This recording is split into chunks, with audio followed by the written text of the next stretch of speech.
मुंबईमध्ये भाजपकडून लावलेल्या लाडकी बहीण योजनेच्या बॅनरवर मुख्यमंत्री एकनाथ शिंदे, उपमुख्यमंत्री फडणवीस यांचा फोटो दिसतोय, पण उपमुख्यमंत्री अजित पवार यांचा फोटो दिसत नाहीये। त्यामुळे विविध चर्चांना उधाण आलंय। तर तिकडची दृश्य आपण बघू शकतो। एकीकडे लाडकी बहीण योजनेमधून मुख्यमंत्री हा शब्द अजित पवारांनी गाळलेला होता आणि त्याचबरोबर महायुतीमधील इतरही नेत्यांचे त्यांनी फोटो किंवा काही वापरले दिसत नव्हतं। मात्र आता महायुतीकडून ज्या वेळेला प्रचार केला जातो त्याच्यामध्ये मुख्यमंत्री शिंदे दिसतायत, उपमुख्यमंत्री फडणवीस दिसतायत, पण अजित पवार दिसत नाहीये। त्यांचा फोटो मुंबईमध्ये वापरला गेला नव्हता। त्याचबरोबर इतरही ठिकाणी बारामतीमध्ये सुद्धा असे बॅनर लागले होते, तिथेही अजित पवारांचा फोटो दिसलेला नाहीये।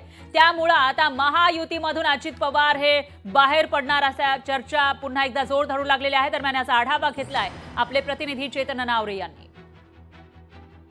केंद्रीय गृहमंत्री अमित शहा यांच्या मुंबई दौऱ्यामध्ये उपमुख्यमंत्री अजित पवार यांची दांडी वेगवेगळ्या राजकीय चर्चांना उधाण आणत आहे आणि आणखी या चर्चेमध्ये आता भर पडत आहे ते म्हणजे मुंबईमध्ये लागलेले देवाभाऊचे बॅनर।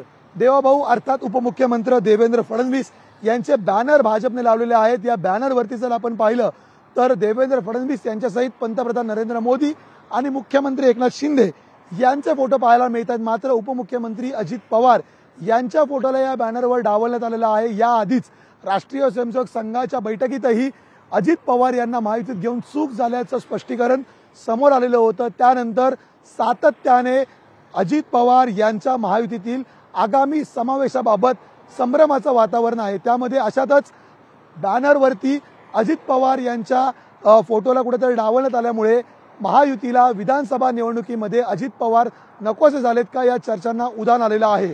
याआधीही अजित पवार यांची साथ सोडून काही आमदारांनी शरदचंद्र पवार गटात प्रवेश केलेला होता। याशिवाय बडे नेते जे आहेत राष्ट्रवादीमधील त्यांची अपत्यही आता सध्या शरदचंद्र पवार गटाच्या वाटेवर पाहायला मिळत आहे। त्यामुळे एकूणच अजित पवार ही महायुतीची साथ सोडून पुन्हा महाविकास आघाडीत जाणार का असा प्रश्न निर्माण केला जात आहे। कॅमेरामन विनीत पेंटेकरसह मी चेतन नावरे, मुंबई। लोकशाही मराठी ऐका, पहा, जागरूक रहा।